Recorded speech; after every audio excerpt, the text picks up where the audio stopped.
જે 24 કલાકની મુહિમની સૌથી મોટી અસર આવી છે। માંડવીમાં જીએચસીએલને સૌથી મોટો ફટકો પડ્યો છે। જીએચસીએલની અરજી એનજીટીએ ફગાવી દીધી છે। એનજીટીના નિર્ણયથી માંડવીના ખેડૂતોની લડતને મોટો આધાર મળ્યો છે। માંડવી તાલુકાના બાડા ગામે જીએચસીએલને સોડાઇશ અને સોડિયમ બાયકાર્બોનેટ ઉત્પાદન પ્રોજેક્ટ માટે મળેલી પર્યાવરણીય મંજૂરી સામે દાખલ અન્ય અપીલ પણ હવે એનજીટી સાંભળશે। જી હા, જીએચસીએલની અપીલ ફગાવી દેવાની માંગણીને ટ્રિબ્યુનલે ફગાવી દીધી છે। જીએચસીએલે દાવો કર્યો હતો કે આ અપીલ પ્રોજેક્ટને વિલંબિત કરવા માટે છે, જેને ટ્રિબ્યુનલે નામંજૂર કરી છે।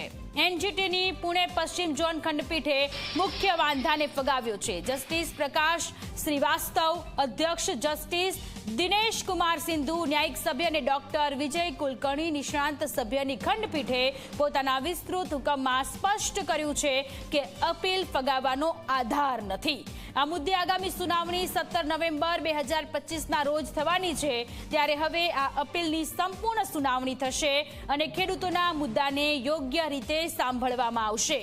એનજીટીએ આ મામલે કડક આદેશ આપ્યા છે। એનજીટીએ પોતાના આદેશમાં સ્પષ્ટ કર્યું છે કે કોઈ પણ અસરગ્રસ્ત વ્યક્તિને પર્યાવરણીય મંજૂરી સામે અપીલ કરવાનો હક છે। મહત્વનું છે કે માંડવીના બાડા ગામના લોકો આ પ્લાન્ટનો લાંબા સમયથી વિરોધ કરી રહ્યા છે। ઝી 24 કલાકે તેમની વેદનાને વાચા આપી અને સતત કવરેજ કર્યું। સ્થાનિકોની રજૂઆત ઝી 24 કલાકે સાંભળી અને જનતા સમક્ષ રજૂ કરી હતી અને આ જ મુહિમ રંગ લાવી છે।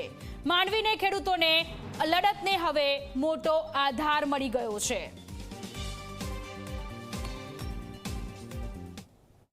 જે એનજીટીનો કાલે જે સુનાવણી આવી છે, નામ કોર્ટે જે આપ્યો છે ફેસલો, એ અમારા ખેડૂત ભાઈઓને માટે સારો છે અને અમને એવી વિનંતી છે કે આ નામદાર કોર્ટ ખેડૂતો ભાઈઓના પક્ષોમાં રહેશે અને કોર્ટનો જે ફેસલો કાલે આવ્યો છે એ અમારે માટે મંજૂર છે।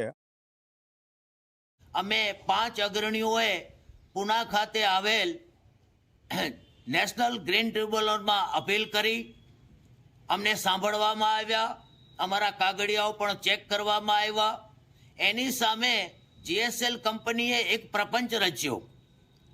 એમણે કોર્ટને એક અપીલ કરી કે આ અરજીકર્તાઓ અમારું પ્રોડક્શન ડિલે કરાવવા માગે છે, પ્લાન્ટને મોડો કરાવવા માટે ષડયંત્ર કરી રહ્યા છે।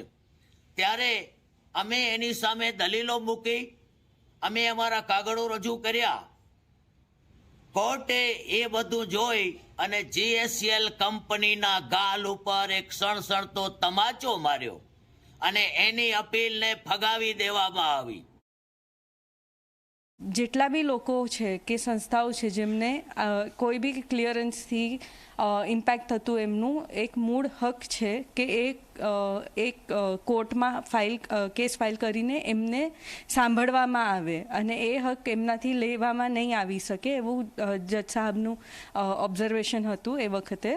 અને એમની જે રિક્વેસ્ટ હતી કે એ કેસને કાઢી મૂકવું જોઈએ, એ એમને કહ્યું કે એ કરવા માટેની શક્યતાઓ બહુ ઓછી છે।